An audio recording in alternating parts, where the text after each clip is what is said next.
আজকে হোলির দিন, সকালবেলা একটা রেস্কিউ ছিল, এখন আবার রাতের বেলা বিপিন বিহারীর পাশে আমি অমিত আবির তিনজন মিলে যাচ্ছি। দেখা যাক কী পরিস্থিতি। বাড়ির মধ্যে চন্দ্রবোড়া দেখা গেছে। Hello, Bipin Bihari school. এবার নমঃ শিবায়।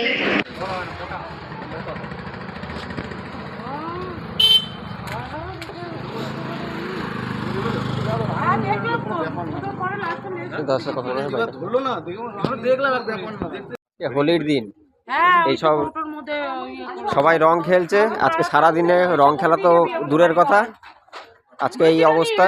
সকালবেলা রেস্কিউ, বিকালে রেস্কিউ, রাতের বেলা আবার রেস্কিউ। দাদা কে কল করেছিল? আমি কল করেছিল। হ্যাঁ, তোমার নাম? আমার নাম দুর্গা। পুরো অ্যাড্রেসটা বলো। 3 নম্বর দুর্গানগর বাস। থানা? থানা 4। জেলা? জেলা নদী। সাপটা প্রথমে কোথা থেকে দেখি? সাপটাকে দেখেছি আমি গাড়ি বার করতে আছি, তখন দেখি ওইখান থেকে আসছিল। ওই জায়গা থেকে কিছু একটা আসছে, আওয়াজ পাচ্ছি। তা ভেবেছি আমি মনে হয় যে সাপটাপই হবে। তা হট করে ফ্ল্যাশ হয়ে যাবে, দারাস টারাস হবে, এখানে দারাস টারাস উপদ্রব আছে। চন্দ্রগড়া যে অত মোটা দেখে আমি অবাক হয়ে গেছি। তা দেখে সঙ্গে সঙ্গে দাদা সাপের আওয়াজটাই একটু আলাদা। হ্যাঁ, এখান থেকে ঘর দিয়ে ঢুকে গেছে। আমি দেখে তারপরে দাদার নাম আমার কাছে ছিল, তারপরে দাদাকে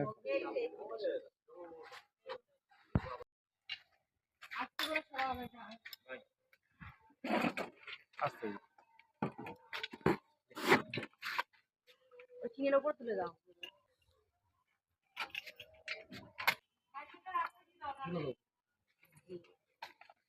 ছবি তুলে রাখো। আমার মোবাইল তোর কাছে দেখছিস গুবলু?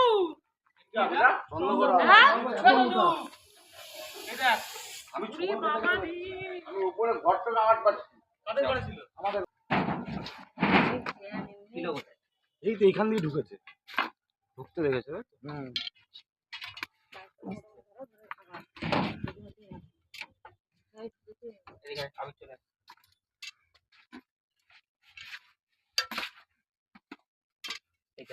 এখানে এখানে এখানে নিচে নিয়ে দেখতে পাচ্ছিস? আর নিচু কর।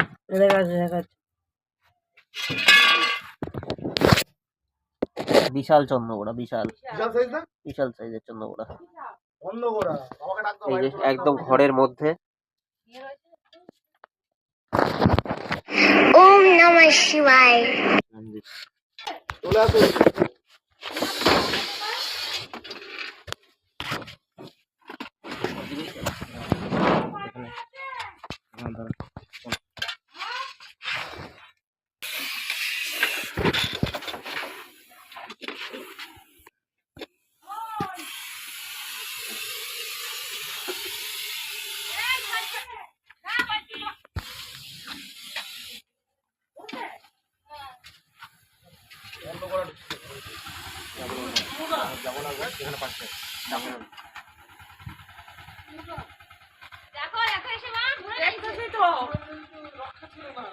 আরে আমি গেছি, দাদারা রেস্কিউ ডাকলাম না, দাদারা নিয়ে যাচ্ছে।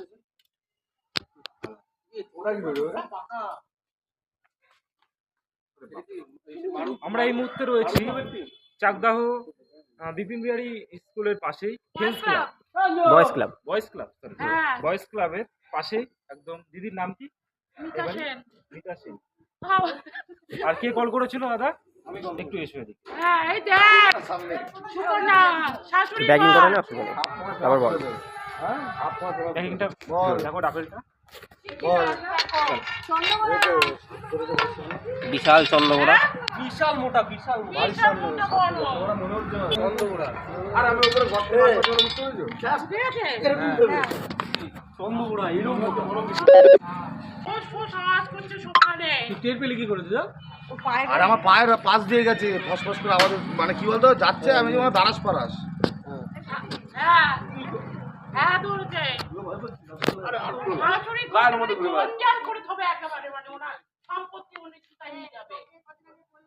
Rescue complete.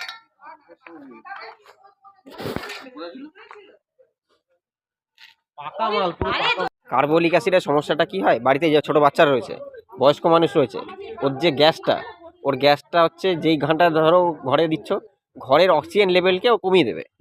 ফলে কি হয়, যাদের শ্বাসকষ্ট বা অ্যাজমার প্রবলেম নেই তাদেরও মানে শ্বাসকষ্ট বা অ্যাজমা শুরু হয়ে যায়, যার জন্য কার্বলিক অ্যাসিড একদম ব্যবহার করবে না। সাপ সম্পূর্ণভাবে তাড়ানো যায় এমন কিচ্ছু নেই। মেন হচ্ছে সাপ হচ্ছে ইঁদুর খেতে ঘরে ঢোকে, ঘর পরিষ্কার রাখলে পরে সাপ এমনি আসবে না। ওদের খাবার তো ইঁদুর, ওরা তো এমনি এমনি কারোর বাড়িতে ঢোকে না। সাপ কেন আসে এই জিনিসটা আগে আপনাকে জানতে হবে। হ্যাঁ ঘরের মধ্যে যদি সাপের খাবার থেকে যায় তাহলে তো ও আসবেই।